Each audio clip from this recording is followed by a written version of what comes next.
Some of you might remember a video I posted back in May. It kind of gave an overview of the time lock progression servers that was about to start over at Daybreak Games. At the end of that video I asked everyone to kind of let me know about their thoughts, what they thought about the idea of a time lock progression server, whether they would play it or if they wanted to see me play it, etc. I got mostly negative responses to it. A lot of people didn't like the modern aspects of the game that had been left in that severely dilute the classic experience, which is definitely understandable. I did, however, get a few people who really liked the idea and wanted to see more, and even today I still get people asking me whatever happened to the time lock progression server and if I played on it. Well, with the initial negative feedback I got, I kind of dropped the idea of doing a full-on series about the server. I did, however, play for the first 2 weeks or so, as I'd already paid for a subscription and I was really curious to see how everything would turn out. So with that, I'm going to give you guys a sort of a rundown on the experience I had over the first few weeks playing on the time lock progression server. Now, everything that kind of happened to me on launch to the Kunark release and everything in between, a lot of this information might be a little off because I didn't write down exact dates or anything like that. I'm just recalling it directly from my memory. A lot of the stuff is not first-hand either, it's just what I'd learned from the in-game community and the forums. So if you do play on the time lock progression server and I have gotten some of this stuff wrong, then please don't tear my throat out over it, just correct me in the comments or something like that if you really feel the need to. Okay, so day one, the server launches. Instantly, the server is at maximum capacity, and apparently there are level 50s running around somehow. So you got level 50 druids buffing level 1s and trading them endgame items and all this crap. It's literally within the first 30 minutes of the server opening. The server gets taken down to wipe the level 50s, but people are still pissed off because there are apparently people that are like level 10 because of the druid buffs and items and stuff like that.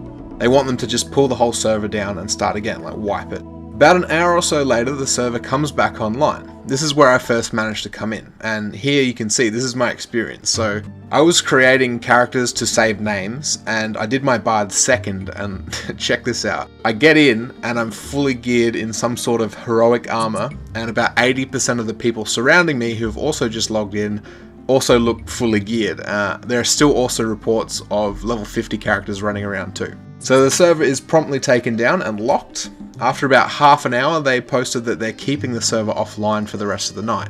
GG. Okay, so the next day the server comes back up. People get in and everything is still messed up, so they finally decide to wipe it and start over. Needless to say, they had an extremely rocky start, but the insanity doesn't end there. The server is up now and it's somewhat stable. It is, however, almost constantly full. Luckily for me, I play on off-peak, so I didn't really have to worry too much about sitting in queues. Now you might remember me talking about the instancing feature in my previous time lock progression video. Basically, to accommodate the huge amount of people going through the newbie areas, once the zones reach a certain amount of people, a new instance of that zone will be created. You can use a command to swap between the instances in order to be able to team up with your friends.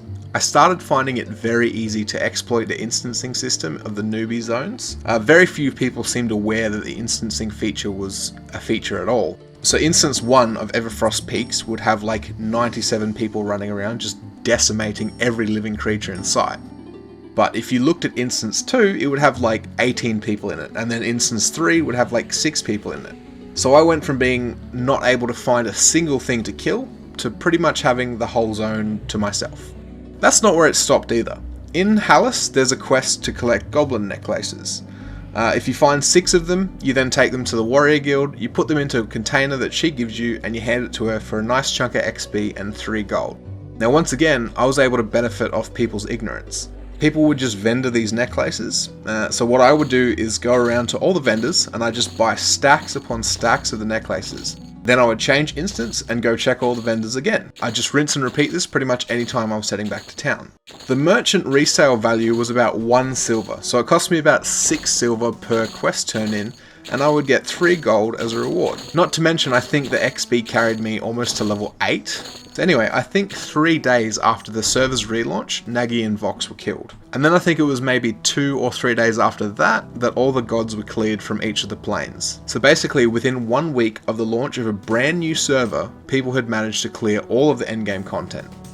The groups mostly consisted of mages because mage pets are broken due to the pet and hand-to-hand damage rework that happened years ago on live. Can't be changed just for the time lock progression server because they have to run simultaneously with the live servers and you can't change one without changing the other, or something like that. Anyway, that kind of sets the scene for the future of the time lock progression server. So I think it was Memorial Day long weekend in the US, if memory serves. Over that weekend the server was getting slammed and you pretty much could not log in. A lot of people didn't like this, so Daybreak ended up launching a second time lock progression server alongside Ragefire. This one was called Lockjaw. This kind of split the population in two, and from what I gather on the forums, although this may have changed since then, is that Lockjaw is more of the casual, slower paced server, and Ragefire is the one with the super competitive, kill every boss within a week kind of server. Initially there were no server transfers available, so people just had to kind of restart. But they did state that they were opening up free transfers between the two servers down the road, but I'll get into this in a moment. Now this new server kind of marked the beginning of the end for me personally. Because I play on off-peak, my experience had been rather amazing.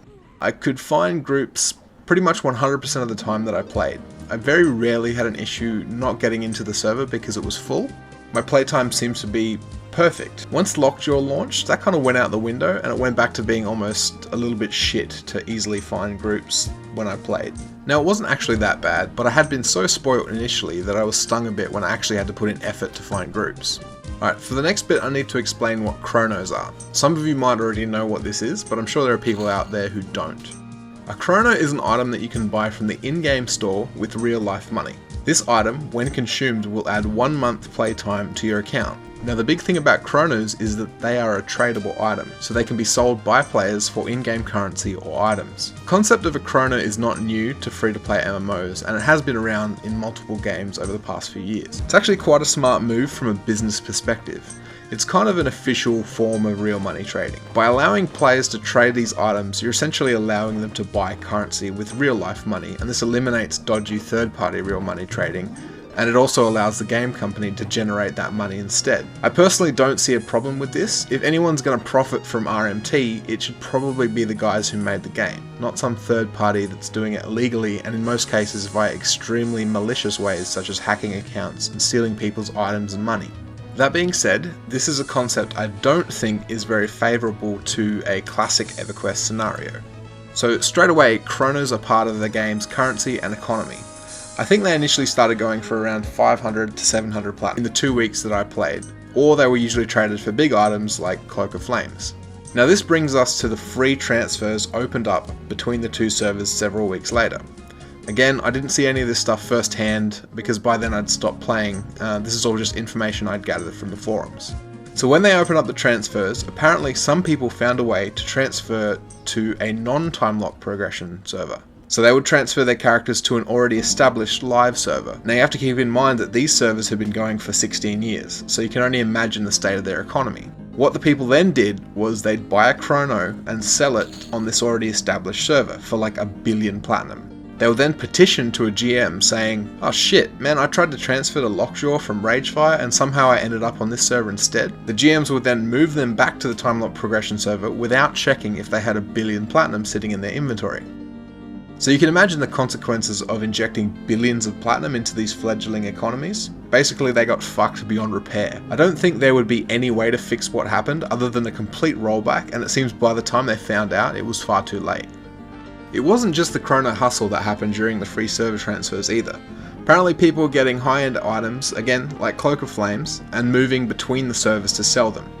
Because Ragefire had a faster established economy, people would move from Lockjaw, where their items were worth less, and sell them on Ragefire and then move back, and vice versa. People would come to Lockjaw, buy items cheaper, and then move back across to Ragefire. The whole free server transfer thing just seemed to open up a big can of worms. Then apparently at some point it was decided that Ragefire would now progress in 3-month increments instead of 6 months. So Ragefire is now a 3-month server and it's in Kunark already, and Lockjaw is a 6-month server and it's still in Classic. Ragefire I think had VP cleared within a week or maybe 2. I have no idea how they got the keys so fast, but I'm not surprised really. So it's been 4 months since it launched and Kunark is already cleared for them. The last thing I wanted to talk about before I kind of wrap this up is boxing. The reason the speed of the progression server is the way it is because boxing is very common on these servers. And I'm not talking about just playing 2 characters at once. No, people often run around with like 6 characters. On the forums I've even found threads of a few guys who box up to 40 characters at once. Now, I think it's pretty self-explanatory as to what this does to the average player's experience like you and me who just plays one character. There is a lot of drama on the forums because Daybreak says it's against the rules to use any third-party software in their EULA. However, they seem to turn a blind eye to people using software that lets them play 6 or even 40 accounts at once. Now again, I understand why they kind of don't care. If you're a business, are you really going to stop some guy from paying a subscription for 40 accounts each month? It just wouldn't be smart business, and as shitty as that is for the rest of us, there's not much we can do about it.